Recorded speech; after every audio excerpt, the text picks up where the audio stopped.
NCR समेत हरियाणा में कड़ाके की ठंड पड़ रही है। कई जगहों पर शीतलहर का सितम लगातार जारी है। घने कोहरे के कारण विजिबिलिटी भी काफी कम है। कोहरे के चलते ट्रेनें और फ्लाइट्स लेट हो रही हैं। अगले कुछ दिन तक मौसम ऐसे ही रहने का अनुमान बताया जा रहा है।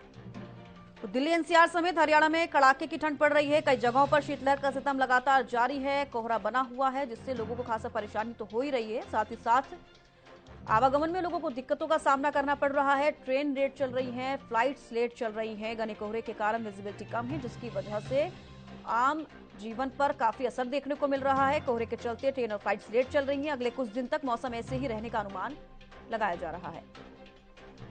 तो घने कोहरे के कारण विजिबिलिटी काफी कम है, जिससे कि आम जनता को काफी परेशानियों का सामना करना पड़ रहा है, चाहे वो वाहन चालक हो। और साथ ही साथ इसका जो असर है वो ट्रेनों पर पड़ते हुए नजर आ रहा है। साथ ही साथ फ्लाइट्स पर भी देखा जा रहा है, क्योंकि फ्लाइट्स लेट चल रही हैं, ट्रेनें भी लेट चल रही हैं, चाहे हरियाणा की बात की जाए या दिल्ली की बात की जाए। और अगले कुछ दिन तक मौसम ऐसे ही रहने का अनुमान लगाया जा रहा है। दिल्ली एनसीआर समेत हरियाणा में कड़ाके की ठंड पड़ रही है। कई जगहों पर शीतलहर का सितम लगातार जारी है और घने कोहरे के कारण विजिबिलिटी काफी कम है। दिल्ली एनसीआर के साथ साथ पलवल में भी कड़ाके की सर्दी पड़ रही है। पलवल में लगातार कोहरा छाया हुआ है, जिससे ड्यूटी जाने वाले लोगों को, स्कूल जाने वाले स्टूडेंट्स को, छोटे छोटे बच्चों को काफी परेशानियां हो रही हैं।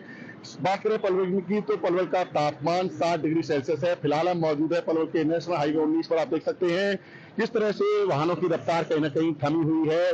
इसी तरह ट्रेनों की रफ्तार भी थमी हुई है। ट्रेनें काफी देरी से चल रही हैं। ड्यूटी वाले जो लोग हैं वो अपने दफ्तरों पर काफी देरी से पहुंच रहे हैं। काफी परेशानियां हो रही है। मैं आपको बता दूं कि पलवल के नेशनल हाईवे 19 पर देख सकते हैं किस तरह से दूर दूर तक कोहरा दिख रहा है। ऐसे में पलवल की यातायात पुलिस ने भी एडवाइजरी जारी करी हुई है कि यातायात के समय लोग अपने जो है वाहनों पर रिफ्लेक्टर टेप लगाएं और फॉग लाइट का यूज करें, ताकि कोहरे के समय सड़क हादसों से बचा जा सके।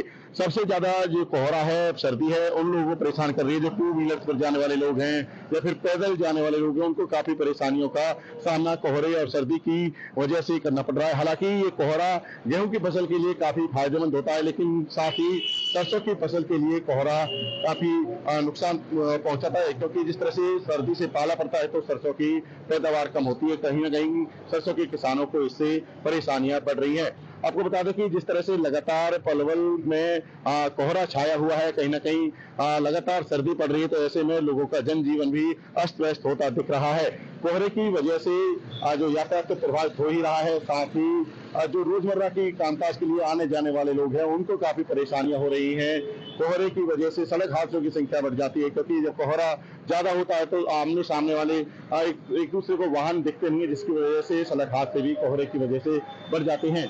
जिस तरह से लगातार कोहरा छाया हुआ है, सर्दी बढ़ रही है, ऐसे में स्वास्थ्य विभाग ने भी यही लोगों से अपील की है कि बहुत जरूरी काम हो घर से बाहर निकले। बूढ़े और बच्चों को घर से बाहर नहीं निकलना चाहिए, क्योंकि सबसे ज्यादा सर्दी जो परेशान करती है बुजुर्गों को और बच्चों को परेशान करती है। और साथ ही स्वास्थ्य विभाग ने यह भी अपील की है कि सर्दी से बचने के लिए गर्म कपड़े पहने और गर्म पेय पदार्थ का यूज करें, ताकि सर्दी से होने वाली बीमारियों से भी बचाव हो। पलवल से दिनेश कुमार।